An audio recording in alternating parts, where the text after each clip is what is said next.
제가 유튜브를 하게 된 계기는 2020년도에 전 세계를 강타한 팬데믹 때문이었습니다. 이 팬데믹은 원래 우리에게 익숙했던 세상을 파괴하고 인생의 옵션 A를 사인하게 만들었습니다.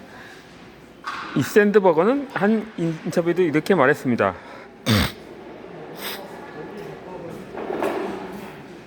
이제 많은 사람들의 인생에 옵션 B만 남았을 겁니다. 이 자연벽이 유효하기 시작하면 기존에 갖고 있던 옵션 A를 잃어버린 사람들은 많이 볼 수 있었습니다. 누군가는 회사에서 해고를 당하기도 하고 감자로 무급휴가에 돌아가기도 하고 어렵게 세운 회사가 경영나라를 파산하기도 했습니다. 여행 계획이 전부 실수되고 결혼식까지 돌아올릴 수 없었으며 고대하던 여러 행사도 줄줄이 취소되었습니다. 한참 연생이 지난 중인 회사에서 채용이 중단되고 취업에 성공해서 회사에서 취소 청구를 받는 경우도 생겼습니다. 안 그래도 힘든 취준생들은 취업이 더 힘들어졌고 불안과 스트레스도 가중되었습니다. 학교 교육기관이 문을 닫고 어른들과 재택근무를 하는 매일 온 가족이 집에 붙어있다 보니 전에 없던 갈등도 생겨났습니다. 식당이나 가게에 온종일 손이 한없이 파리만 날리고 있습니다. 자기가 가족들의 건강도 염려가 되고 특히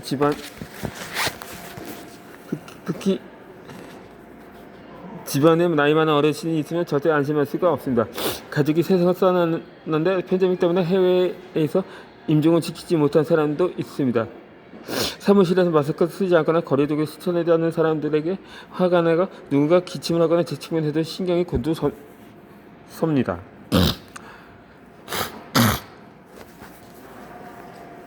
이 모든 것이 이번 팬데믹 기간 동안 많은 사람들이 직접 경험하고 느낀 일들입니다. 아마 이 영상을 보면서 많이 공감했으리라 생각합니다. 물론 저마다 사상은 모두 다르겠지만 사람들의 경험에서 비슷한 점들이 많이 보입니다. 당신은 어떠한가요? 인생에서 옵션 A가 갑자기 사라진 순간을 기억하는가요? 그때 무슨 일이 있었는가요? 굳이 시간을 내어 당신이 그동안 경험한 일을 겪어보기를 바랍니다. 고등학생. 당신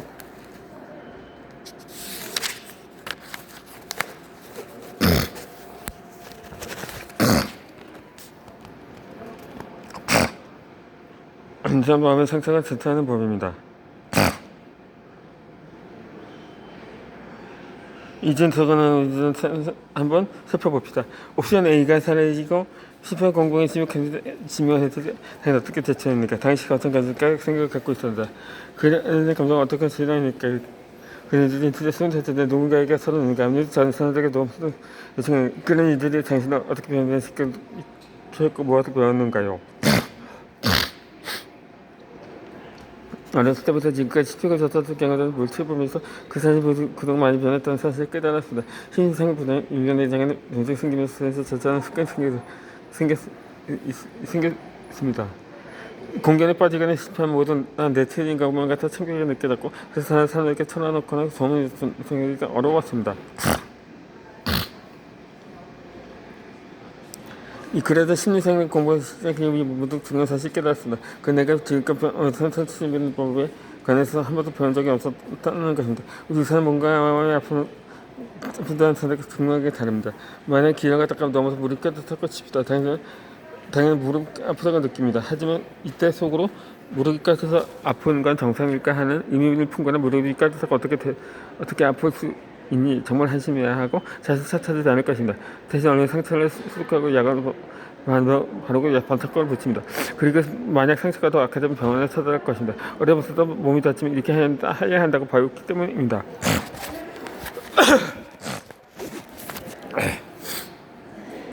이처럼 우리 몸의 상처에 대해서 방법에 대해서는 잘 알고 있습니다. 하지만 마음의 상처를 입었을 때는 어떻게 대처해야 하는지 어디서부터 배우지 못했습니다. 몸을 다치거나 봉형이 걸리는 것처럼 마음도 상처를 입을 수가 있습니다. 실패하고 실망하고 거절하고 배신하고 상실을 공격한 것도 마음이 있는 상처입니다. 마음이 다친 상처인 것도 아주 정상적인 일입니다.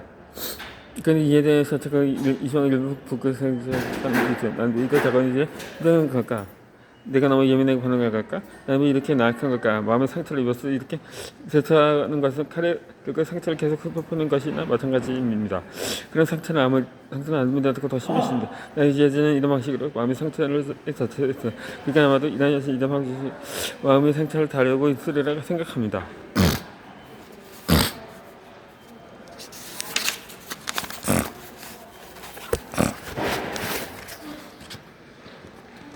심리 상담가가 되기 위해서 교육을 받으면서 나는 자신을 끊임없이 참석해서 연습했습니다. 이를 통해 나는 성장했습니다. 그 무엇보다 마음의 상처에 더 다른 방식으로 대처하는 방법을 배웠습니다. 또한 행복하게 가는 방향자를 찾아보면서 내가 다 자신을 참석하고 성장시키는 그 과정이 회복력을 키우는 데 큰 도움을 줬다는 사실을 깨달았습니다. 나에게 회복력이나 마음의 상처를 치료하는 능력입니다. 회복력이 좋다는 것은 상처받지 않는다는 의미가 아닙니다. 회복력이 아무리 높아도 마음의 상처받았을 때 괴롭고 아픈 건 마찬가지입니다. 하지만 회복력이 좋은 사람들은 상처를 모른 척하거나 방치하지 않습니다. 오히려 상처를 다시 들여다보고 세심하게 돌봅니다. 소독하고 반창고도 보시고 상처가 회복되도록 시간을 들여 살핍니다. 상처가 회복된 다음 일어나 다시 시작하는 것, 이것이 바로 회복력입니다. 인생은 원래 예기치 못한 사건과 변화들을 가지고 그러니 쓸데로 마음이 다칠 수 있습니다. 우리가 해야 할 일은 마음의 상처를 입었을 때 올바로 다칠 수 있도록 회복력을 키우는 것입니다.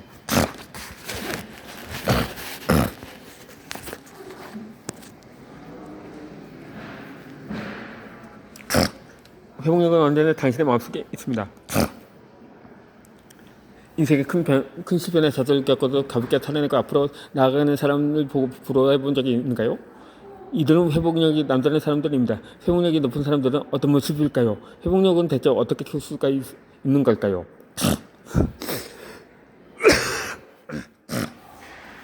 그렇다면 당신이 생각하는 회복력은 무엇인지를 먼저 생각해 봅시다. 회복력이라는 단어를 들었을 때 생각하는 특징이나 단어는 무엇인가요? 지금 종이를 꺼내서 떠오르는 단어들 한번 적어 봅시다. 이 영상을 촬영하면서 당시 구독자분들에게도 같은 내용을 적어달라고 부탁했습니다. 그때 시청자분들은 적어장소에서 상처, 실패, 좌절, 딱지, 치유, 시각, 생각의 전환, 긍정적인 사고, 분발, 새 출발, 기사회상, 용기, 침착한 과정, 시간, 믿음, 기대, 희망, 응원도 도움 등이었습니다. 모두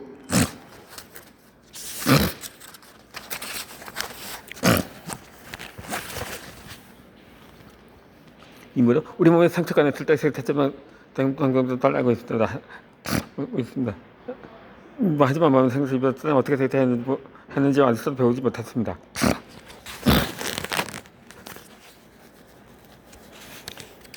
회복력의 8가지를 보여주는 중요한 단어들입니다. 먼저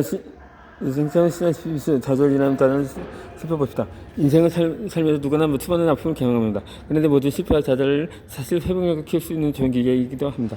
회복력을 키우면 근육을 단련할 때 적당한 압력과 저항이 필요하기 때문입니다. 다음은 딱지와 치유입니다. 마음이 다쳤을 때는 우선 상처가 회복될 수 있는 환경을 만들어줘야 합니다. 여기에는 모든 감정이 자잡을 수 있는 공간을 만들고 나 자신을 있는 대로 받아들이는 노력 등이 포함됩니다. 이어서 시가 생각이 잘 나는 긍정적인 사고를 살펴보죠. 이 단어들은 회복력에 아주 중요한 특징을 살펴봅니다. 우리 실패 자제를 어떻게 바라봐야 할까요? 또 어떻게 하면 여건을 통해 좋은 여건을 얻을 수 있을까요? 이 다음으로는 스트레스 기세비색 용기입니다. 회복을 다시 새롭게 시작할 수 있는 기분을 쉽게 수행할 수 없다면 새로운 방법을 시도해 볼 수가 있습니다. 모든 새로운 시작은 용기 없이 불가능합니다. 실천과 가장 시간은 내가 건강에 좋아하는 단어입니다. 이렇게 성장에는 빠른 지름길이 없으면 시간과 동을 그려서 다시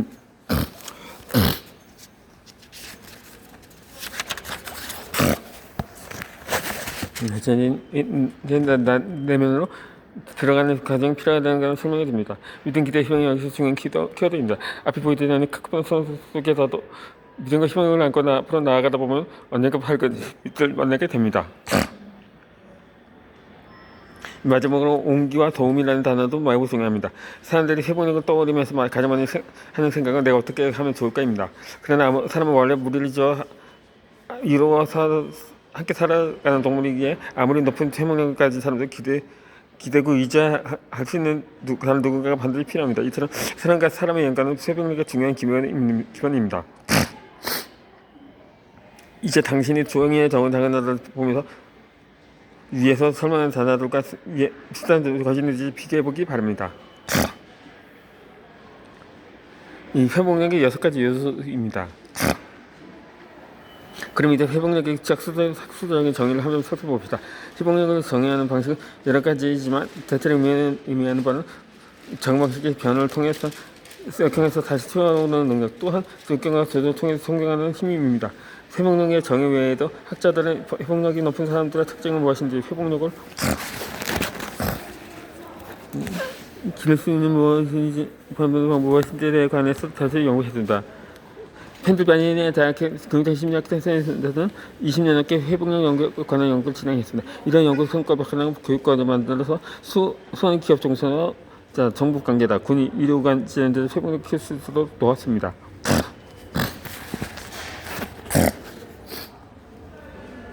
그들은 이러한 교육 과정을 통해서 사람들에게 회복력의 6가지 요소인 즉 자기인식과 자기조절, 정신적 민첩성, 낙관적, 자기효능, 유대 가운데에 대해 가르쳤습니다. 먼저 이 6가지 단어가 무슨 뜻일까 추측해 봅시다. 그런 다음에 아래의 설명을 읽으면서 실패하고 저절했을 때 이 6가지 요소들을 어떻게 적용하고 활용했는지를 떠다보기 바랍니다. 첫 번째는 자기인식입니다. 이 자기인식은 자신의 감정이나 생각, 반응 등을 인식하는 능력입니다.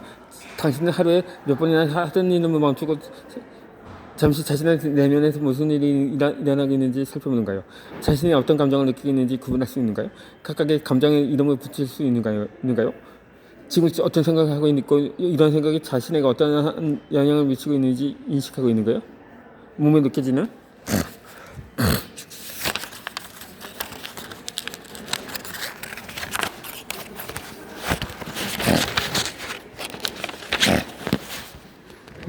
감각 혹은 반응을 구분할 수 있는가요? 이 두 번째는 자기조절입니다. 이는 자신의 감정이나 생각, 스트레스를 어떻게 해야 하는지 아는 것입니다. 즉 어떤 감정이 훅 올라왔을 때 감정이 휘둘리거나 얼마지 않고 그것을 있는 것을 받아들이고 처리할 수 있는 능력입니다. 또한 자신의 몸의 변화를 사실 실험에서 조절하고 신경계통의 안정을 돕는 능력이기도 합니다.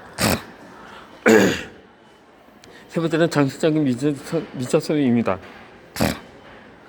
이는 경제적 사고방식에 보다 다양한 관점을 바라보거나 단돌방 사고방식을 생각하는 능력을 의미합니다. 당신은 가끔 스트레스로 실패했으면 또 다른 각자의 문제를 바라볼 수 있는가요? 실패를 내가 부족한 차도로만 생각하는가요? 아니면 중요한 교훈을 얻을 수 있는 기회로 생각하는가요? 기존의 방법이 더 이상 효과가 없을 때 다른 핵 방법을 제시할 수 있을까요?